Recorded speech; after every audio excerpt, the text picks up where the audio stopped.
Guys, మీరు ఈ వీడియోని నైట్ టైం చూస్తుంటే సేవ్ చేసుకుని మార్నింగ్ చూడండి. తర్వాత ఏం జరిగినా నేనైతే బాధ్యుని కాను. 2022లో రాత్రి సుమారు 10:30 సమయంలో ఇద్దరు స్నేహితులు ఇండోనేషియా క్యాపిటల్ అయిన జకార్తాలో రోడ్డు పైన బైక్ మీద వెళ్తున్నారు. వాళ్ళిద్దరూ మాట్లాడుకుంటూ రైడ్ ని ఎంజాయ్ చేస్తూ వెళ్తున్నారు.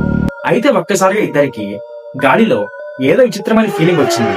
అక్కడంతా ఒక్కసారిగా భారంగా నిశ్శబ్దంగా మారిపోయినట్టు అనిపించింది. కాస్త ముందుకు వెళ్ళాక రోడ్డు మధ్యలో వాళ్ళకి ఏదో సస్పీషియస్ గా కనిపించింది. అది పూర్తిగా తెల్లగా ఉంది మరియు అది నెమ్మదిగా నేలపైన తిరుగుతూ కనిపించింది. అది ఏమిటో అర్థం కాక వాళ్ళు బైక్ ఆపి ఏంటో చూద్దామని దగ్గరగా వెళ్లారు. దాని ఆకారం కూడా చాలా వింతగా ఉంది. వాళ్ళల్లో ఒకరు ఇలా అన్నారు, ఇది ఫోకాంగ్ లా ఉంది అని.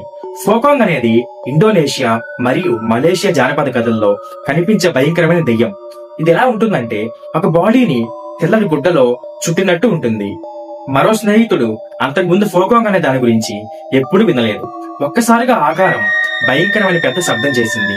వెంటనే ఇద్దరు భయపడి ఎంత వేగంగా ఇది అంత వేగంగా బైక్ పై అక్కడి నుంచి పారిపోయారు. ఆ వీడియోని ప్లే చేస్తాను, మీరు కూడా చూడండి.